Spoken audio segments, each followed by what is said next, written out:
Hey, it's Josiah, Team 4 DFW Realtors. Wanted to provide you guys some great information about our real estate markets, and specifically 4 reasons why the end of the forbearances will not lead to a wave in foreclosures. I'm a broker in the Frisco, Texas area, which is the northern suburb of Dallas-Fort Worth. I'm also licensed in California, and some time ago I was also licensed in the state of Florida. I've been licensed since 2004 and helped thousands of people over that time. I've been saying this since the beginning of the year that we are not in a false market. The fundamentals are there. If you look at what lending companies are doing, a lot of lenders are increasing the credit score requirements, the down payment requirements, the debt to income ratio requirements. Sellers are not accepting some of the subprime type loans, maybe even some of the VA, FHA loans. They're accepting cash and conventional with strong down payments. So the best people as far as money qualifications are getting these homes. This is true appreciation. This is the new normal price. I've been saying that to everybody. And I'm going to give you guys specifically 4 reasons why I'm saying this. So everybody's relating right now to 2008. It's totally different. Supply and demand issue. 1, there are fewer homeowners in trouble this time than 2008.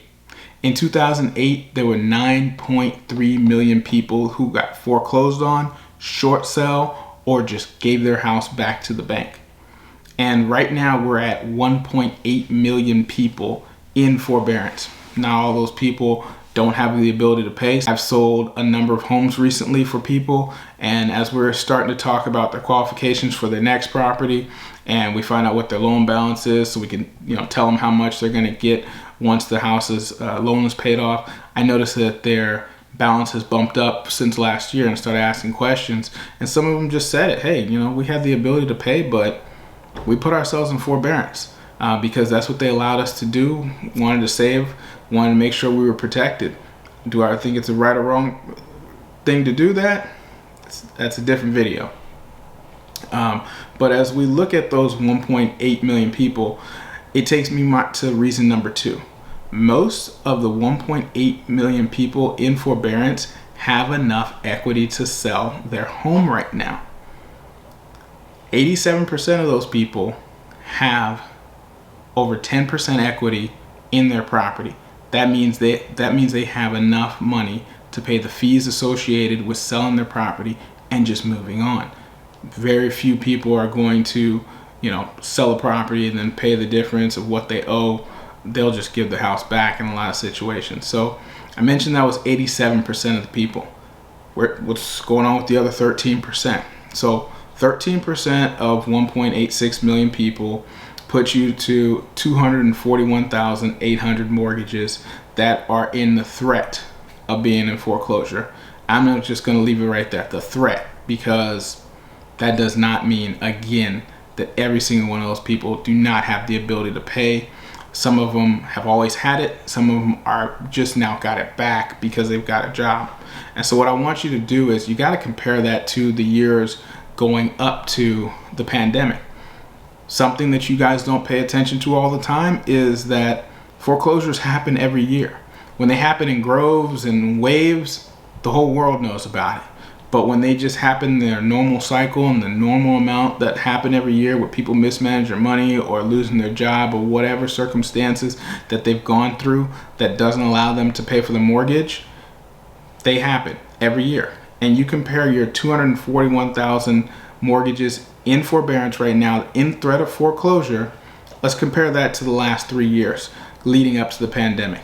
In 2017, you had 314,220 mortgages foreclosed.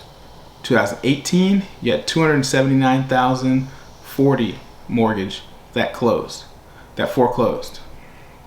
In 2019, you had 277,520 mortgages that were foreclosed. None of those are lower than the 241,000 mortgages. You see what I'm talking? See where I'm going now? Right now? In a normal year, we're still on the low end, and not all of those people are in a situation where they are going to be foreclosed on. Reason number 3, the current market can absorb any listings coming to the market.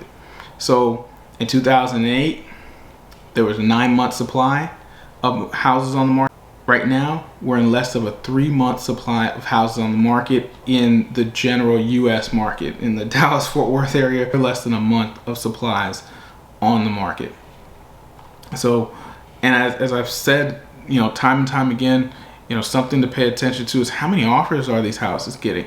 I've seen as much as 200 offers on the same property.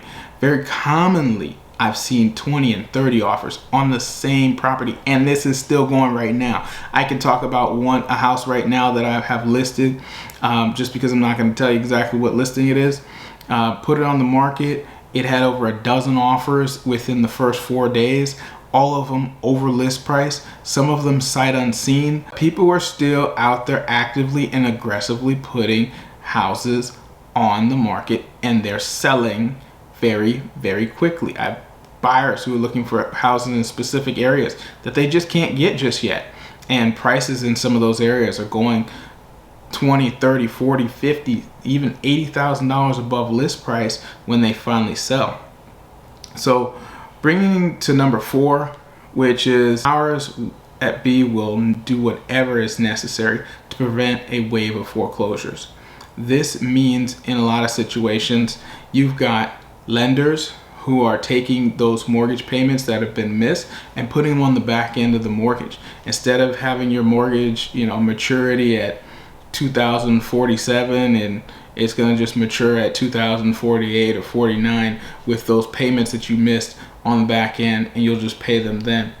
And also HUD, VA, FHA are trying to do different things to be able to reduce homeowners' monthly payments as much as 25% on their principal and interest payments.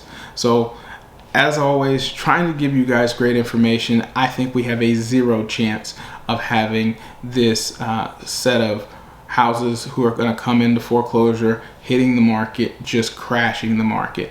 Not at all. We're in the new normal price.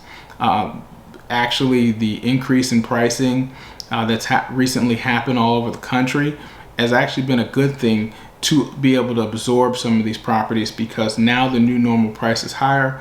Maybe some of these properties that sell may or not be in the greatest of condition, but it's still going to be a good deal for somebody because there's equity in the property. Maybe they can get it for $20,000, $30,000, $40,000 less, put in $10,000, $15,000 worth of work and have equity in the property, because that's what happens in real estate. So again, always trying to give you guys great information. Josiah, Team 4 DFW Realtors. If you guys have any questions, give me a call.